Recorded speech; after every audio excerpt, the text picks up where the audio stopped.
Assalamualaikum warahmatullahi wabarakatuh. Saya Muhammad Harisul Aziz dengan NPM 232102042 dari HTNF ingin menjelaskan materi mengenai tentang pertumbuhan dan perkembangan filsafat hukum Islam. Pengertian filsafat hukum Islam. Filsafat hukum Islam adalah kajian rasional dan sistematis terhadap prinsip-prinsip hukum untuk memahami esensinya dan relevansinya terhadap dengan perkembangan zaman. Sumber-sumber filsafat hukum Islam yakni dari beberapa referensi utama, yaitu yang pertama ialah Al-Quran.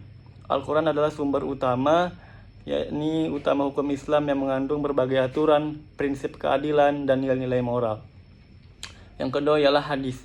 Hadis ialah berfungsi sebagai penjelas atau bayan terhadap Al-Quran. Yang ketiga ialah ijma. Ijma adalah kesepakatan para ulama dalam menetapkan hukum suatu permasalahan yang tidak dijelaskan secara eksplisit dalam Al-Quran maupun hadis. Yang keempat ialah qiyas. Qiyas adalah metode penalaran hukum dengan membandingkan suatu kasus baru dengan kasus yang telah memiliki ketetapan hukum. Pertumbuhan dan perkembangan filsafat hukum Islam, yakni yang pertama ialah pada masa Nabi Muhammad SAW tahun 610 sampai 632 Masehi. Ciri utama hukum Islam pada masa ini yakni bersumber langsung dari wahyu, tidak ada perdebatan filosofis karena hukum diterima sebagai ketentuan mutlak dari Allah. Hukum bersifat fleksibel dan berkembang sesuai dengan kebutuhan umat. Yang kedua ialah masa Khulafaur Rasyidin, yakni pada tahun 632 sampai 661 Masehi. Pada masa ini, beberapa metode hukum mulai digunakan, yakni yang pertama ijma, yang tadi disebutkan kesepakatan ulama, digunakan untuk menghadapi kasus baru. Yang kedua ialah qiyas atau analogi, digunakan untuk menghadapi juga kasus baru. Yang terakhir ialah ijtihad atau pemikiran mandiri yang semakin berkembang. Yang ketiga ialah pada masa dinasti Umayyah, pada tahun 661 sampai 750 Masehi.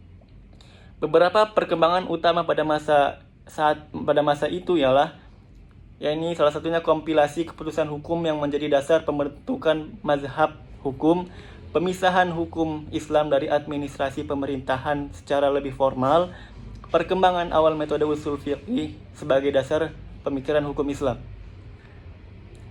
Ada juga faktor-faktor yang mempengaruhi perkembangan filsafat hukum Islam, yakni yang pertama ialah faktor teologis. Tauhid sebagai prinsip dasar menjadi dasar dari seluruh sistem hukum Islam. Yakni yang kedua ialah keadilan ilahi.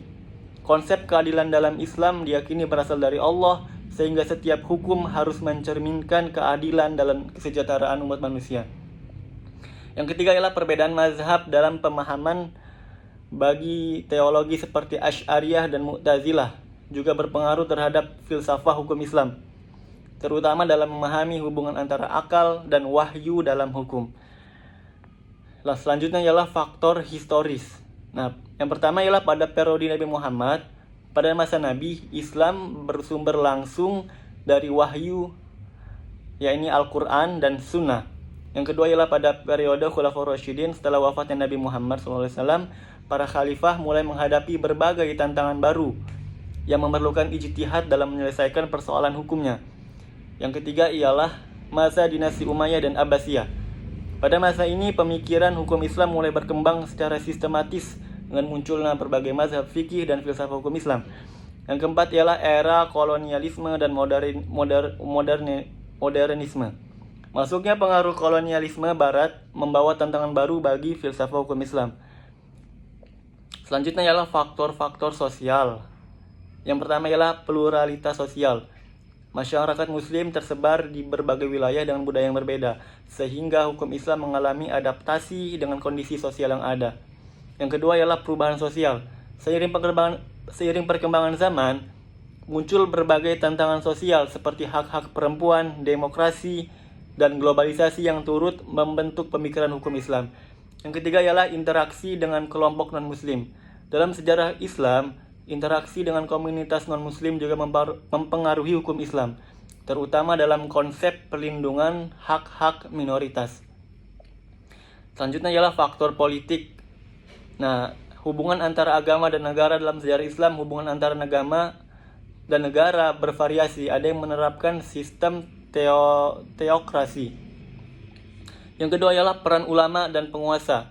Ulama memiliki peran penting dalam pembentukan hukum Islam, tetapi penguasa juga berkontribusi dalam menentukan kebijakan hukum.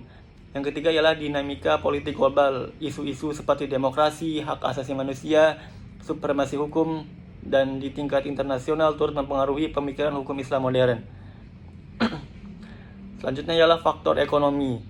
Sistem ekonomi Islam, konsep zakat, larangan riba, dan prinsip keadilan dalam muamalah menjadi dasar hukum ekonomi Islam.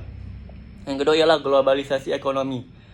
Dengan berkembangnya ekonomi global, muncul tantangan baru seperti perbankan syariah dan investasi halal yang memerlukan pendekatan filosofis dalam hukum Islam. Selanjutnya ialah yang terakhir ialah faktor budaya. Satu, akulturasi budaya. Ketika Islam menyebar ke berbagai wilayah, terjadi proses akulturasi dengan budaya lokal yang mempengaruhi pemahaman hukum Islam. Ini yang kedua ialah peran adat dalam hukum Islam. Islam mengakui hukum adat selama tidak bertentangan dengan prinsip syariah, sehingga adat sering menjadi salah satu sumber hukum Islam. Nah, yang selanjutnya ialah interaksi dengan filsafah Yunani dan Barat. Pengaruh Aristoteles dan Plato. Nah, konsep logika ini dan etika yang dari filsafah Yunani turut membentuk metode berpikir dalam filsafah hukum Islam. Yang kedua ialah modernisasi dan sekularisasi. Pemikiran Barat modern seperti liberalisme dan sekularisme menantang filsafah hukum Islam untuk merespon perkembangan zaman. Jadi kesimpulannya ialah pertumbuhan dan perkembangan filsafah hukum Islam merupakan proses yang dinamis dan berkelanjutan, dipengaruhi oleh berbagai faktor seperti wahyu, pemikiran para ulama, serta kondisi sosial dan politik di setiap zaman. Filsafah hukum Islam berakar pada Al-Quran dan hadis yang kemudian dikembangkan melalui metode ijtihad oleh para fuqaha dengan menggunakan pendekatan rasionalisme dan empiris.